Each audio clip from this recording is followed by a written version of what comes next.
A Republican congressional report says the Obama administration deliberately misled Congress and the public in its efforts to funnel billions of dollars to Iran as part of the nuclear deal. Correspondent Rich Edson has the specifics tonight from the State Department. After signing the 2015 nuclear agreement, Iran had a $6 billion problem. The nuclear deal gave Iran access to its international bank accounts. One account in Oman held about $6 billion in local currency.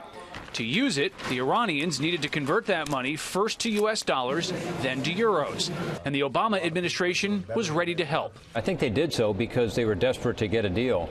So on the one hand, they were saying that the Iranians were not going to get access to the American financial system. On the other hand, they actually granted Iran a specific license to allow them to take some of the funds that had been in escrow. A report from the Republican majority of the Senate Permanent Subcommittee on Investigations says the Obama administration bypassed existing sanctions and cleared the way for Iran to use the U.S. financial system, even as officials claimed that would never happen. The Senate report cites pledges from then Treasury Secretary Jack Lew and other top administration officials. Iran will be denied access to the world's most important market and unable to deal in the world's most important currency. The report says that in January 2016, Iran complained about its nearly $6 billion stuck in an Oman bank. 1 month later, the Obama Treasury Department issued a license, allowing a transaction the federal government would otherwise prohibit. Officials then tried to persuade 2 U.S. banks to execute it.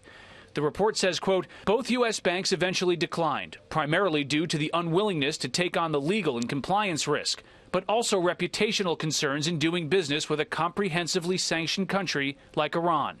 A former administration official refused to go on record, though tells Fox News the license fulfilled U.S. commitments under the nuclear agreement to, quote, give Iran access to pools of its money held overseas.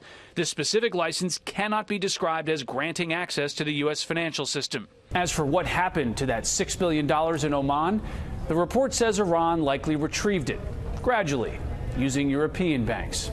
Shannon? All right, Rich Edson at the State Department. We'll have more on that coming up. Thank you.